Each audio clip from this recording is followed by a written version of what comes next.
प्राण धन, यति सम्राट, रूहानी शहंशाह, परम आराध्य देव, दादा गुरुदेव, श्री परमहंस दयाल स्वामी अद्वैतानंद जी महाराज की जय।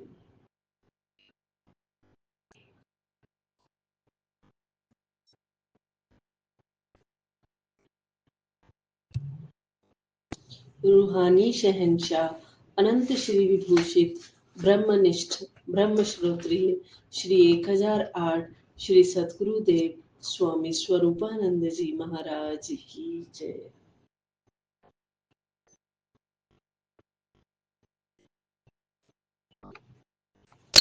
सभी गुरुमुख 13 बार गुरु शब्द का जाप करें।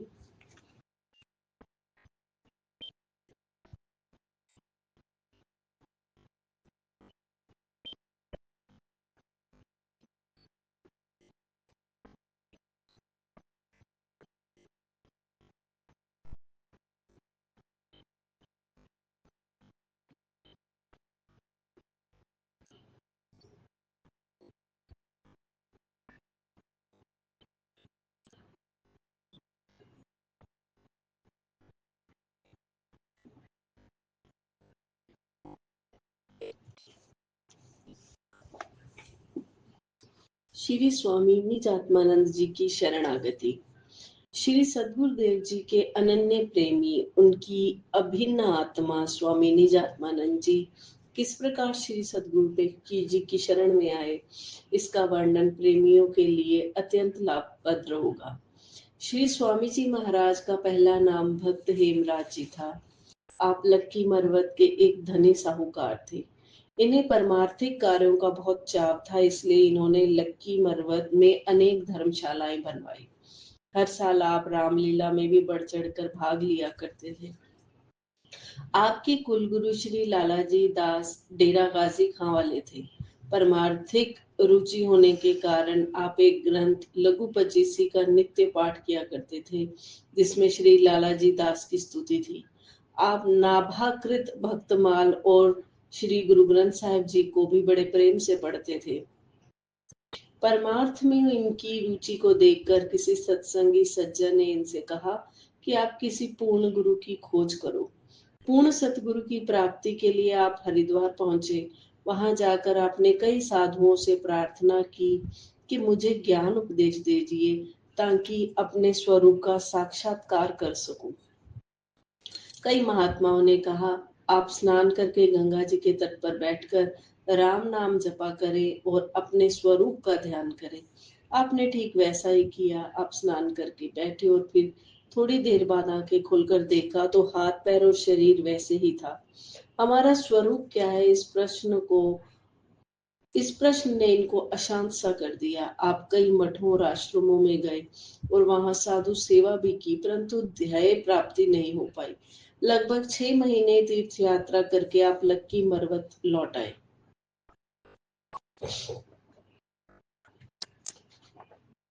एक दिन एक संबंधी भाई भक्त सिद्धूराम डुडेजा ने आपसे कहा, भक्त हेमराज जी, आप बेकार ही बाहर घूम फिर रहे हैं। आप मेरे साथ टेरी जिला कोहाट में चलिए, मैं आपको पूरे गुरु के दर्शन कराता हूँ। भक्त सिद्धूराम जी के ये वचन सुनकर आप फौरन तैयार होकर उनके साथ टेरी के लिए चल पड़े। वहां श्री सद्गुरुदेव जी के दर्शन करते ही इन्हें ऐसा महसूस हुआ कि सच्चे मालिक मिल गए हैं। साथ ही आप पहले व्यर्थ बीते समय को याद करके रोने लगे। श्री गुरु महाराज जी ने इनको आशीर्वाद देते हुए धैर्य बंधाया। श्री गुरु महाराज जी का नियम था कि जब भी कोई प्रेमी अथवा नया जिज्ञासु आता तो उससे आप भजन अभ्यास के बारे में पूछते थे। श्री महाराज जी ने इनका प्रेम देखकर पूछा, आप कोई भजन अभ्यास अथवा पूजा पाठ भी करते हैं? आपने नम्रता पूर्वक उत्तर दिया, हजूर भक्तमाल पढ़ छोड़ता हूँ। इनका भोला भाला जवाब सुनकर श्री महाराज जी तनिक मुस्कुरा कर बोले, पढ़ छोड़ना नहीं चाहिए, पढ़ लेना चाहिए। श्री महाराज जी के प्रेम भरे वचन सुनकर आप भक्ति भाव से विभोर हो गए। बस मस्ती और प्रेम छा गया। फिर आपने श्री सद्गुरुदेव जी से शब्द उपदेश लिया। आपने श्री गुरु महाराज जी की तन मन धन से खूब सेवा की। कुछ काल के पश्चात आपने श्री सद्गुरुदेव जी से संन्यास भेष की प्रार्थना की। श्री महाराज जी बोले, आप लक्की मरवत के चौधरी और मुखिया हो, लोग कहेंगे हमारा चौधरी ही छीन लिया, इससे वैर विरोध बढ़ेगा। अभी आपको संन्यास देना ठीक नहीं, पहले आप घर के कार्य व्यवहार समेट लो, फिर आपको संन्यास दिया जाएगा। आपने विनती की, श्री महाराज जी, जीते जी घर के काम कभी भी समेटे नहीं जा सकते, बल्कि वे बढ़ते हैं। श्री महाराज जी ने इनको आज्ञा दी कि अभी आप घर में ही रहकर साधना करो। कुछ समय बाद आपने श्री महाराज जी से संन्यास के लिए फिर प्रार्थना की। इनकी विनती स्वीकार हुई। दयालु प्रभु जब इनको संन्यास देने लगे तो उपस्थित प्रेमियों ने से पूछा, भाई इनका नाम क्या रखें? प्रेमियों ने प्रार्थना की, श्री महाराज जी जैसे आपकी मौज हो वैसा ही नाम रखें। थोड़ी देर सोचकर श्री महाराज जी बोले, आप भक्तमाल में हर साखी के शुरू में ये शब्द पढ़ते हैं, आत्मदर्शी योवाच, ऐ मेरी आत्मा, आप मेरी आत्मा ही हो, इसलिए आपका नाम निज आत्मा रखा जाता है। स्वामी जी ने अपना प्रेमी परिवार भी शरणागत कर दिया।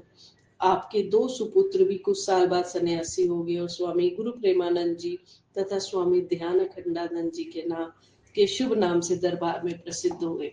सत्य ही स्वामी निजात्मानंद जी श्री महाराज जी की निज आत्मा थे। श्री महाराज जी के प्रेम वियोग ने इनके नेत्रों से निरंतर अश्रुधारा बहा करती थी। प्रेम छुपाया ना छिपे, जा घट प्रगट होए, जो मुख से बोले नहीं तो नैन देत है रोए। श्री स्वामी वैराग्य आनंद जी का गृह त्याग। श्री महाराज जी के एक और प्रमुख सेवक थे स्वामी वैरागानंद जी। इनका पहला नाम भक्त द्वारा राम जी था। स्वामी वैरागानंद जी बचपन से ही धार्मिक प्रवृत्ति और भक्ति भाव से पूर्ण थे। आप लक्की मरवत के ही निवासी थे। आपके उत्तम संस्कारों को देखकर आपके पड़ोस में रहने वाले एक विद्वान पंडित धनीराम जी ने आपको सनातन ग्रंथों का स्वाध्याय, नित्य कर्म तथा श्री रामचरित मानस के पाठ और गायत्री मंत्र जपने की ओर प्रेरित किया। इन सब से आपकी मानसिक संतुष्टि ना होती थी। उन्हीं दिनों श्री परमहंस दयाल जी की आज्ञा अनुसार श्री महाराज जी लक्की मरवत में पहली बार सत्संग प्रचार के लिए पधारे। स्वामी वैरागानंद जी श्री महाराज जी के दर्शन करने को आए। पूर्ण संत सदगुरु के दर्शन पाकर इनके मन को तसल्ली होगी कि अब मुझे मेरी मंजिल मिल गई।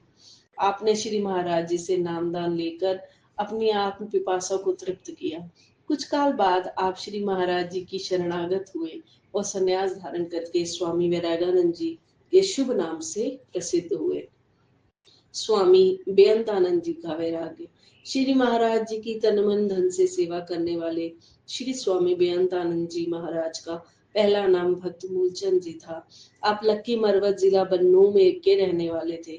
जब श्री सदगुरुदेव जी महाराज भक्त साहिब राम जी के घर लक्की मरवत पधारे तो आपने वही हजूर महाराज जी से गुरु दीक्षा ले ली, किंतु पूर्ण रूप से आप शरणागत श्री महाराज जी के गद्दी निशीन होने के कुछ समय बाद ही हुए।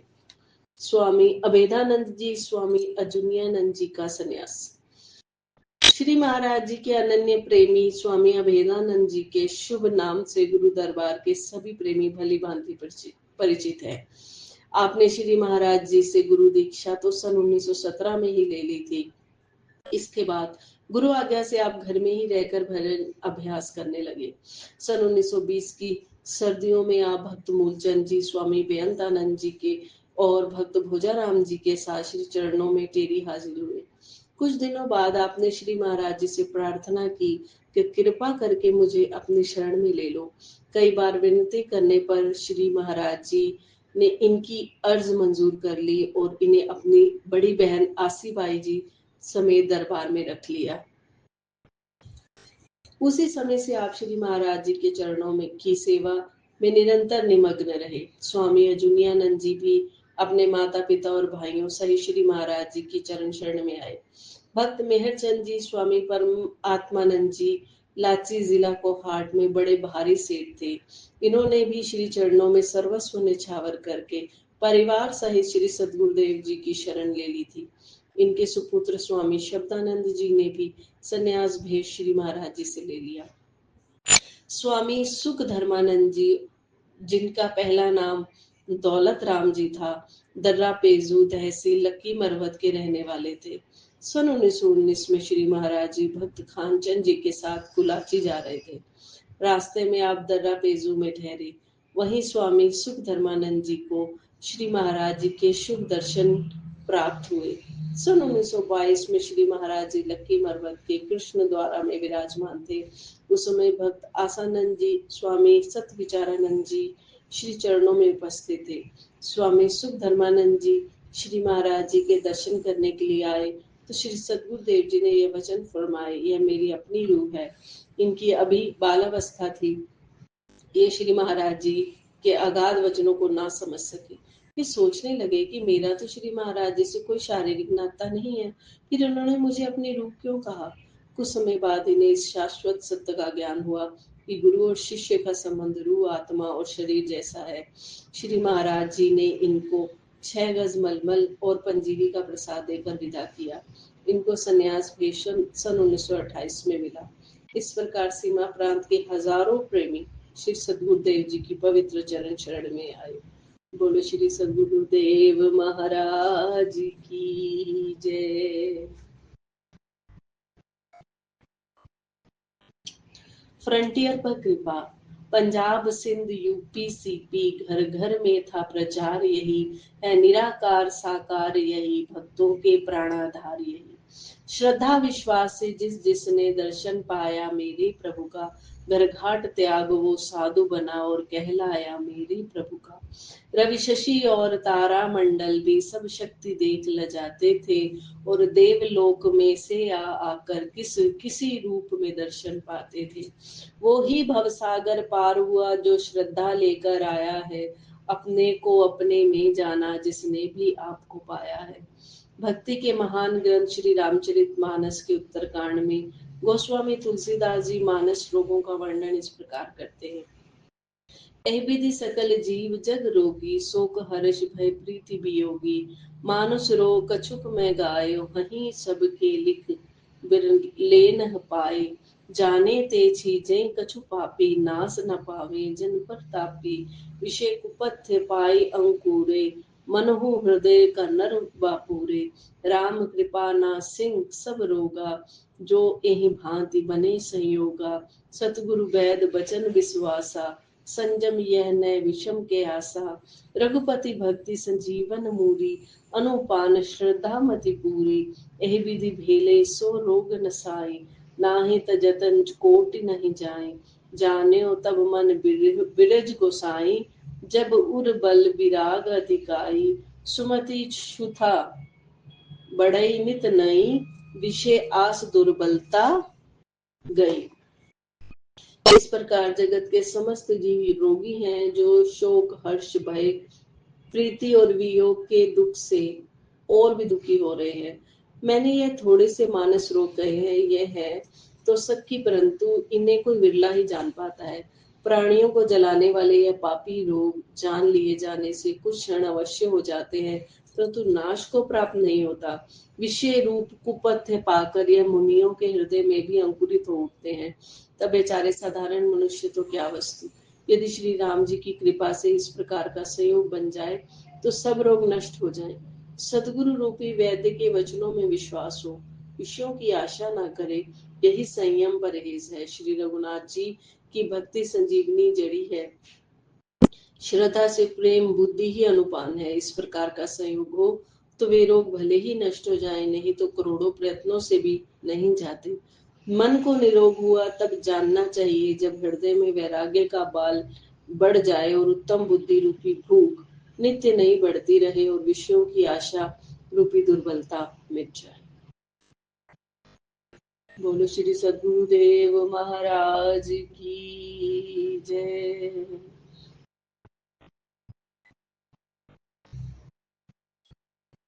हे प्रभु, आप जी के पवित्र पाठ का ग्रंथ का पाठ करते हुए अनेक गलतियां हुई, सुनते हुए अनेक गलतियां हुई, कृपा करके क्षमा करना प्रभु, क्षमा करना।